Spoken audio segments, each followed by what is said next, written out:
सबको जय मसीह की। मैं जतिन बब्बर और आप देख रहे हैं मसीह परिवार चैनल। जैसे कि आप सब जानते हैं कि मैं इस चैनल पे प्रभु के अलग अलग दासों की वीडियोस डालता हूं, तो अगर आपको हमारा चैनल अच्छा लगता है तो आप इस चैनल को ज़्यादा से ज़्यादा सब्सक्राइब जरूर करें, ताकि आप प्रभु के वचन को सुन सके। वीडियोस को ज़्यादा से ज़्यादा शेयर करें ताकि जिन लोगों तक वचन नहीं पहुंचा उन तक भी वचन पहुंच सके। सबको जय मसीह की। एक बार मैं आपसे दोबारा कहूँगा कि इस चैनल को सब्सक्राइब जरूर करें और वीडियोस को ज़्यादा से ज़्यादा शेयर करें।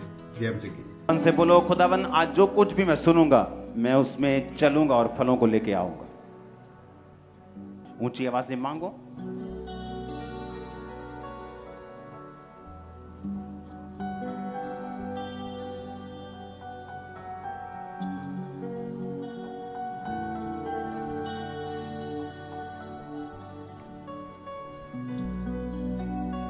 प्रभु यीशु मसीह के सामर्थी नाम में हम मांगते हैं।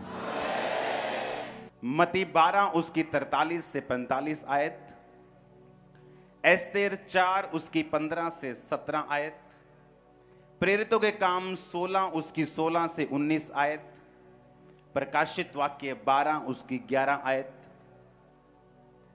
यिर्मयाह 8 उसकी 17 आयत। मैंने आपको बताया था कि दुष्ट आत्मा कहां से आया, उसकी उत्पत्ति कहां से हुई, कब वो धरती के ऊपर गिराया गया और आज वो क्यों काम करता है, उसने क्यों आदम और हवा को गिराया और आज भी वो क्यों लोगों की जिंदगियों में काम करता है। मैंने आपको बताया था कि जब मैंने शैतान को देखा तो उसकी आंखें हमारे जैसी आंखें नहीं थी, उसकी आंखें देखने वाली नहीं थी, उसकी आंखें ऐसी थी जैसे कोई डिस्ट्रक्शन करने के लिए, कोई तबाही करने के लिए। अगर तबाही का नाम, किसी को तबाही नाम देना हो तो वो शैतान है इस दुनिया के ऊपर, क्योंकि उसकी आंखें टोटल तबाही और टोटल डिस्ट्रक्शन चाहती हैं जब वो एक विश्वासी की लाइफ को देखती हैं। लेकिन वो काम नहीं कर सकता जब तक आप उसे लीगल राइट ना दें, जब तक आप उसे अपनी जिंदगी में न्योता ना दें। निर्गमन 23 उसकी 13 आयत, जो कुछ मैंने तुमसे कहा है उसमें सावधान रहना, दूसरे देवताओं के नाम की चर्चा भी ना करना, वे तुम्हारे मुंह से सुनाई भी ना दें। निर्गमन 23 उसकी 24 आयत, उनके देवताओं को दंडवत ना करना और ना उनकी उपासना करना, ना उनके से काम करना, उनकी मूर्तों को सत्यानाश कर डालना, उन लोगों की लाटों को टुकड़े टुकड़े कर देना। बाइबल कहती परमेश्वर ने जब गिदोन को चुना तो परमेश्वर ने कहा नाम लेकर, हे शूरवीर सूरमा, यहोवा तेरे संग है। और उससे कहा कि तू फलिश्तियों को बचाएगा, फलिश्तियों से इजराइलियों को बचाएगा। और इजराइलियों के बीज को फलिश्ती खत्म कर देते थे। जब शैतान अटैक करता है वो बीज पे करता है, संतान पे करता है, फलों पे करता है। और बाइबल कहती है जब उसको मालूम हुआ कि यहोवा मेरे द्वारा इजराइलियों को छुड़ाएगा, तो बाइबल कहती है उसने एक मूर्ति जो उसके घर के पास लगी थी उसको सत्यानाश कर दिया और लोग उसके खिलाफ हो गए। तो उसका पिता आकर कहता कि अगर ये मूर्ति जीवित परमेश्वर की है तो अपना बदला खुद ले लेगी, क्योंकि गिदोन को यह चीज मालूम थी कि जब तक इस शैतान के कॉन्टेक्ट पॉइंट को मैं खत्म नहीं करूंगा तब तक मेरा घराना, चाहे मेरे घराने के ऊपर परमेश्वर की प्रोफेसी है, चाहे परमेश्वर की भविष्यवाणी है, ये काम नहीं करेगी जब तक मैं शैतान के कांटेक्ट पॉइंट को अपनी लाइफ से खत्म नहीं करूंगा। डेंजरस चीजें हैं। आपका चर्च के अलावा कहीं और जाना आपके बंधनों को और मजबूत करता है और शैतान को लीगल राइट देता है आपकी लाइफ में काम करने का। मैंने आपको बताया था कि शैतान किस तरह से आपकी जिंदगी में काम करता है और कैसे वो जाता है। सही मोटिव्स होने चाहिए, रॉन्ग मोटिव्स नहीं होने चाहिए, सेल्फ अटेंशन नहीं होनी चाहिए, डेस्परेशन आपके अंदर ललक होनी चाहिए आजाद होने की। लेकिन आज मैं उस पर बात नहीं करूंगा, आप उसे सुन चुके हैं। अगर आपको सुनना है आप पिछले वीरवार का वचन दोबारा सुने ताकि आपको समझ आए किस तरह से आपने शैतान के बंधनों से आजाद रहना है। आप वहम भरम करेंगे, रीति रिवाजों को मानेंगे, आप शैतान के हाथों में जाएंगे। आप बहुत ज्यादा वर्ल्डली म्यूजिक को सुनेंगे, आप शैतान के हाथों में जाएंगे। वो इन चीजों का इस्तेमाल करता है अपनी इच्छाओं को आपकी जिंदगी में पूरा करने के लिए। आज हम शुरू करेंगे वचन मत्ती 12 उसकी 43 से 45 आयत। यीशु मसीह ने कहा, जब अशुद्ध आत्मा मनुष्यों में से निकल जाती है तो सूखी जगहों में विश्राम ढूंढती फिरती है और पाती नहीं। तब कहती है, मैं उसी घर में जहां से निकली थी लौट जाऊंगी, और लौट कर उसे सूना, झाड़ा बुहारा और सजा सजाया पाती है। तब वह जाकर अपने से बुरी 7 आत्माओं को अपने साथ ले आती है, और वो उसमें बैठकर नहीं, बैठकर वास करती हैं, और वह मनुष्य की दशा पहले से भी बुरी हो जाती है। इस युग के बुरे लोगों की दशा भी वैसी ही होगी। शैतान, उसने कहा, जब निकलता है, यानी शैतान के पास एक विल है, उसकी इच्छा है, इसलिए वो कहता है कि मैं उसी घर में जहां से मैं निकला था मैं लौट जाऊंगा। इमोशंस हैं कि वो विश्राम नहीं पा रहा, उसको आराम नहीं मिल रहा। शैतान डिसीजन ले सकता है कि मैं वहीं जाऊंगा जहां से मैं आया था, जिस घर से, जिस शरीर से मुझे निकाला गया था। शैतान बोल सकता है। इसलिए प्रभु यीशु मसीह ने जब पागल व्यक्ति से बात की, तू दुष्ट आत्मा को बोला, तू कौन है? उसने कहा, मैं लीजियन हूं, यानी मैं सेना हूं। दुष्ट आत्मा डिसीजन ले सकती है, इस वचन से हमें मालूम होता है। लेकिन परमेश्वर ने कहा, जब एक व्यक्ति में से दुष्ट आत्मा निकाल दी जाती है और वो व्यक्ति का घर फिर से सूना होता है, यानी वो व्यक्ति परमेश्वर में बना नहीं रहता, वापिस अपने उन्हीं दुनियावी चीजों में चला जाता है, वापिस वही काम करने लगता है, वापिस उसी पाप में चला जाता है, वापिस उसी तरह की चीजों में चला जाता है जहां से वो निकला था। परमेश्वर ने कहा, वो शैतान कहता है कि अब मैं जब वापिस जाऊंगा तो अपने से भी 7 बुरी आत्माओं को लेकर मैं उस व्यक्ति के अंदर जाऊंगा। तो कहता कि उस व्यक्ति की हालत पहले से भी जो है वो बुरी हो जाएगी, ऐसा बाइबल कहती है। यानी शैतान के पास विल है, उसके पास इच्छा शक्ति है, वो समझ सकता है चीजों को, और ये भी कह सकता है कि मैं वापिस जाना चाहता हूं। हालेलुया। अब हमें ये बात समझनी है कि आपका युद्ध जो है वो शैतान से है। कई बार लोगों को, मैं आपको बताता हूं शैतान को कैसे पहचान सकते हैं आप लोग। जब अशुद्ध आत्मा एक व्यक्ति की लाइफ में होती है, वो उसे हमेशा गंदी चीजों की ओर आकर्षित करती है। अनक्लीन रहना, गंदे रहना। बहुत से लोग इस बात को नहीं समझेंगे, लेकिन बहुत से समझेंगे। गंदी स्मेल की ओर आकर्षित होना और बार बार उस स्मेल को सूंघना चाहना, यह भी शैतान की एक आवाज है जो एक व्यक्ति को बोलती है। और जब जब हम शैतान की आवाज को सुनते हैं, हम उसको लीगल पॉइंट देते हैं कि वो हमारी लाइफ में आए और काम करे। और बाइबल कहती है, जब शैतान आएगा वो चुराएगा, वो घात करेगा और वो नष्ट करेगा। और यीशु मसीह आए कि हम जीवन पाएं और बहुतायत का जीवन पाएं। अगर मुझे शैतान अपनी लाइफ में नहीं चाहिए, तो सबसे पहली बात, मैं शैतान की बात को सुनना बंद करूंगा। वो लोग भी शैतान से कभी आजाद नहीं होते, जिस तरह मैंने आपको पिछले हफ्ते बताया था, जो अटेंशन सीकर हैं, जिन्हें शैतान लगता है कि ये एक अटेंशन पाने का अपने परिवार की तरीका है, वो भी आजाद नहीं होते।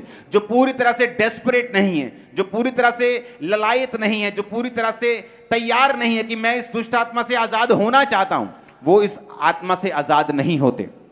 और वो लोग जो शैतान को बहुत ग्लोरीफाई करते हैं, जो जीसस से भी ज्यादा नाम शैतान का लेते हैं, जो अंगीकार करते हैं कि शैतान उनके अंदर है, शैतान इतने सालों से उनके अंदर है और शैतान बहुत बड़ा है, ये बड़ा बड़ा जादू टोना है, जो अंगीकार करते हैं उन चीजों का जो शैतान ने उनको दी हैं, वो लोग भी शैतान के बंधनों से जल्दी आजाद नहीं होते। हालेलुया।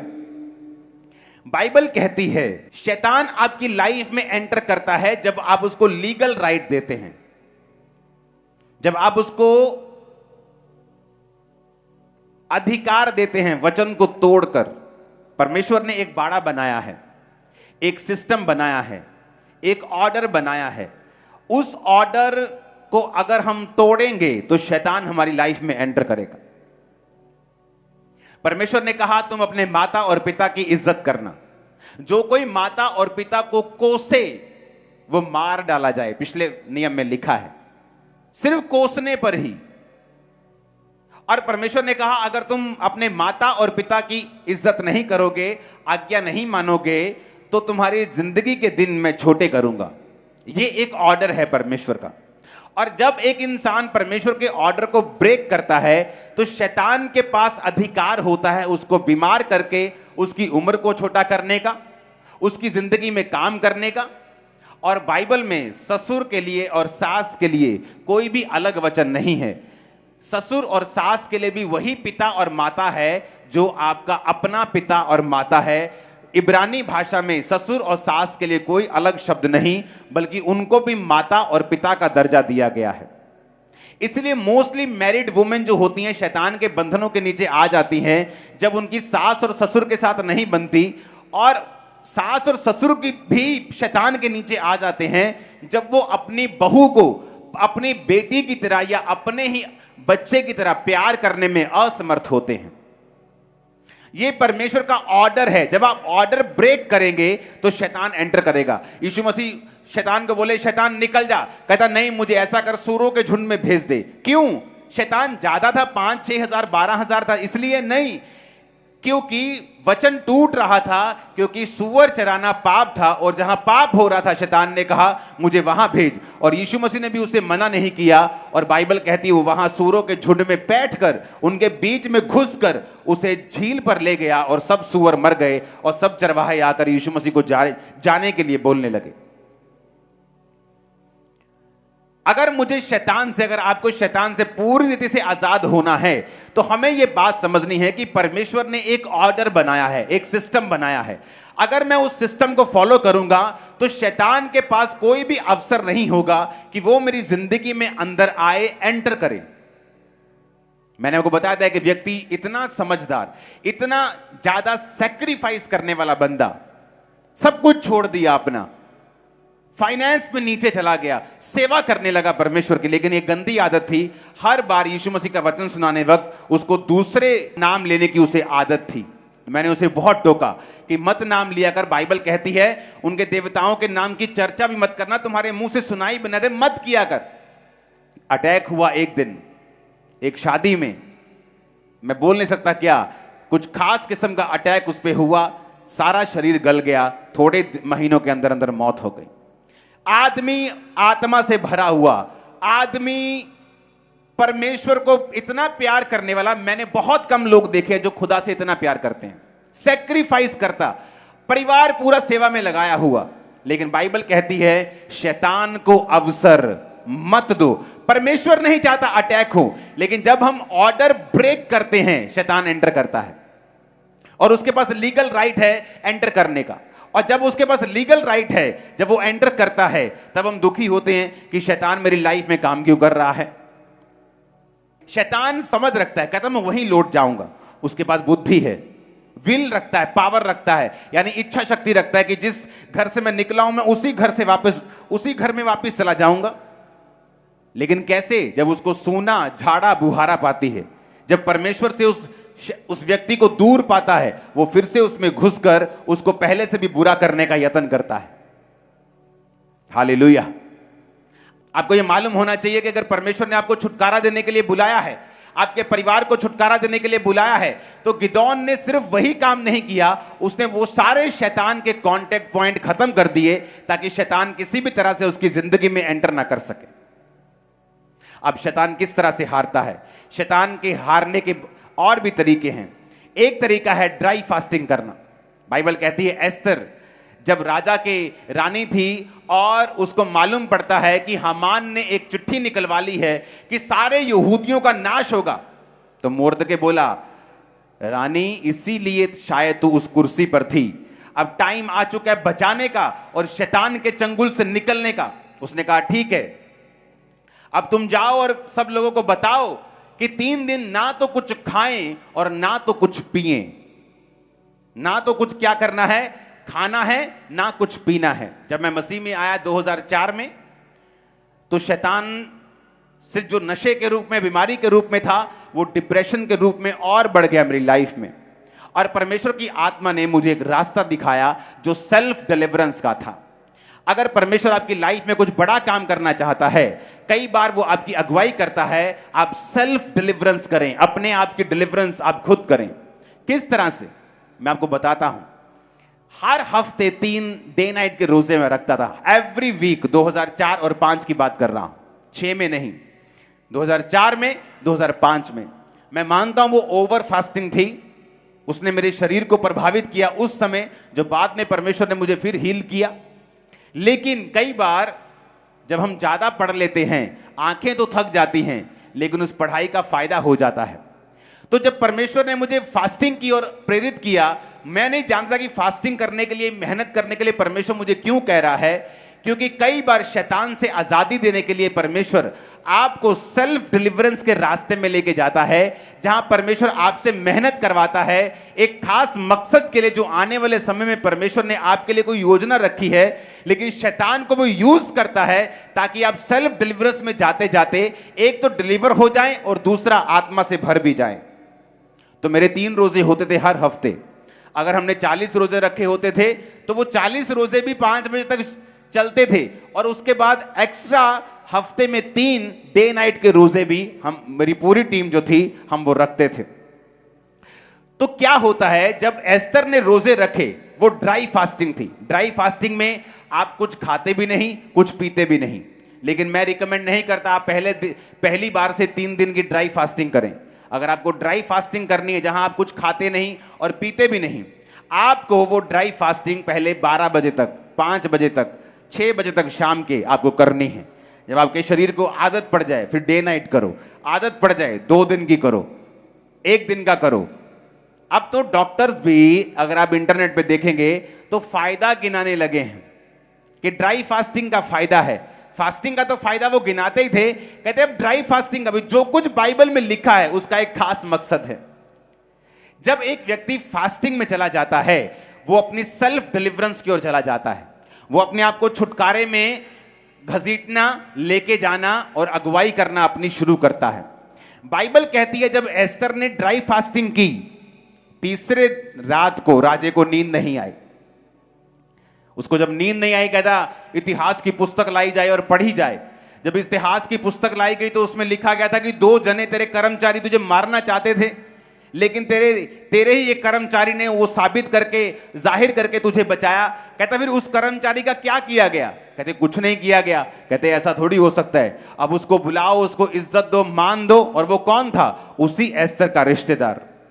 और बाइबल कहती जब वो आया, जब एस्तर ने सारी योजना जाहिर की, जब राजा को मालूम हुआ कि हामान एक दुष्ट आदमी है, तो बाइबल कहती है फांसी के फंदे पर लटकाया गया। सारे यहूदी बचाए गए।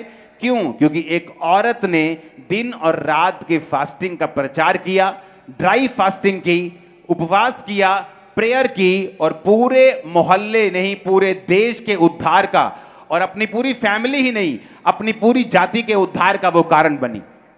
हालेलुया। आप में